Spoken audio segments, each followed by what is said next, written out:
Bonjour, je m'appelle Nathalie Diden, bienvenue chez Diden & Co, marchand de tapis de père en fille.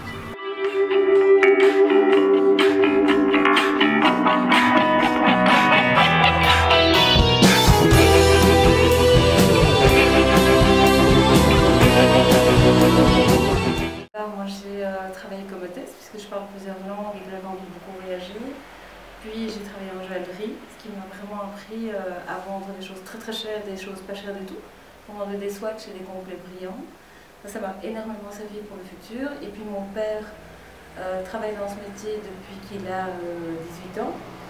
Et il a appris son métier avec le tapis d'Orient. Il a ensuite switché vers la moquette. Et le jour où il a repris ce magasin-ci, il m'a demandé de venir l'aider parce qu'il y avait une autre boutique chaussée d'Excel. Et j'avoue qu'au début, je n'aimais pas trop. Parce que c'est quand même très technique et pas très glamour. Et puis petit à petit, j'ai appris à aimer, mais j'ai mis ma patte. Devenu, je ne vais pas dire que c'est pas devenu un magasin de filles, mais c'est quand même devenu un magasin avec des choses un peu folles. Quand mon père vient, il voit un tapis de tête de mort rose avec des petits strass noirs, il se pose quand même des petites questions, mais ça se vend. Je veux dire, la Belgique est prête à acheter des choses dingues, mais il faut les voir. En fait, c'est vraiment ça, quoi. Notre spécificité, c'est surtout le sur-mesure, que ce soit en tapis fait main, qui peut coûter quand même un certain prix parce que c'est en soie, qu'on a mis 4 mois à le fabriquer, à la main, en épale, des choses comme ça. Mais on a aussi des choses comme celles sur lesquelles on est installé, qui coûtent 25 € au client au mètre carré, qui est résistant au feu, aux taches qu'on peut mettre en hôtellerie, sur une chaude boutique. Donc on essaye de stocker des choses aussi pas chères, mais très, très marrantes. On ne va pas stocker du beige, on va stocker du léopard, du Vassarelli. On va toujours à contre-courant de ce qui se fait. On stocke juste ce qu'on ne devrait pas stocker. Et ça fonctionne. Le XVIIe siècle, le XVIIIe siècle, j'adore, je trouve ça magnifique. Mais je trouve ça très drôle dans un intérieur avec une chaise knoll et un tableau d'art moderne, mais pas... dans un château, c'est très bien aussi, ça a sa place, mais justement dans un château, il fait un peu secouer le cocotier, peut-être mettre un tartan écossais dans la librairie. Voilà, on a vraiment de tout. Donc on a pas mal de clients aussi qui sont... au départ, ça va absolument pas ce qu'ils veulent, mais finalement, oui. Il faut juste essayer de traduire ce qu'ils veulent parce qu'ils ne rentrent pas en disant je veux un léopard rose avec des petites taches vertes. Non, parce qu'ils ne pensent pas que ça existe, tout simplement. En général, c'est ça. Moi, c'est ce qu'on me dit quand on sort d'ici, je ne savais pas que ça existait. Tant mieux. Les voyages. Principalement les voyages, la couture aussi. La mode peut être inspirante, mais je trouve que les voyages, c'est vraiment un point de vue couleur, point de vue structure. C'est le plus important. La demande, en fait, c'est un tapis qui est né, qui est en 100% soie et qui est fabriqué à partir de 100 000 nœuds. Donc c'est le nec plus ultra de sophistication, mais ça ne se voit pas. C'est un tapis unique qui a l'air complètement normal. Mais toutes les femmes qui aiment les belles chaussures, les beaux sacs à main avec la main dessus, la minute où elles rentrent dans le magasin, donc c'est un tapis qui met vraiment beaucoup de temps parce que la soie est très délicate et glisse et casse. Et j'aime bien quand les choses peuvent être très luxueuses mais que ça ne se voit pas d'emblée. Voilà, pas l'étiquette accrochée derrière. Mais en général, les gens comme du goût foncent dessus. Je trouvais que c'était surtout des tapis invendables. Je me disais que le designer qui avait fait ces tapis ne demandait vraiment pas s'il faudrait un canapé ou une table dessus.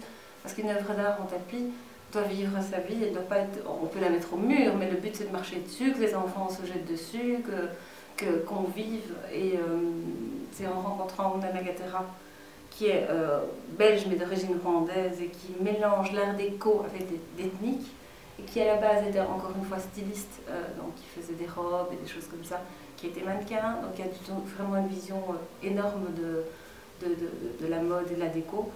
Et puis après, on a collaboré avec Benjamin Spar, qui est un artiste street art, donc il n'a rien à voir avec Mounana, ça c'est très bien. Et maintenant, on a une toute nouvelle collaboration qui va se faire, c'est signé, c'est fait.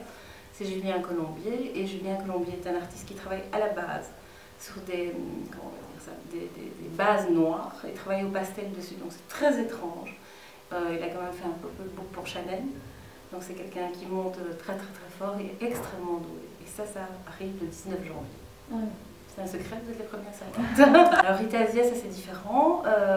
Via une amie commune à Rita Asia et à moi, j'ai proposé quelque chose. On est parti en Suisse, on a rencontré Sandrine Barbino, qui est la créatrice, qui fait des choses dingues et que j'adore. Et voilà, ça a matché. Mais ça, c'est une collection qui est vendue que chez Rita Asia, que pour Rita Asia. Justement, je trouve qu'il n'y a plus de tendance en fait.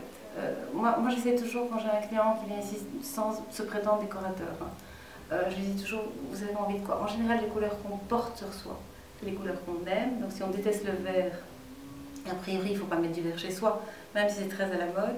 On prête énormément d'échantillons, on prête les tapis, on vient mettre les tapis sur place parce que vous pouvez être tombée amoureuse de la chose la plus folle ici dans le magasin. Quand je la mets chez vous, vous allez être super déçue.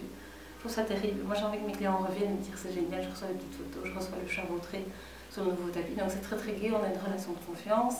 Et je pense qu'il faut s'écouter d'abord. Je pense que si le choix est vraiment très très long, c'est que c'était pas bon, ça aussi. Donc il faut faire le juste milieu entre le coup de cœur et la raison, je dirais.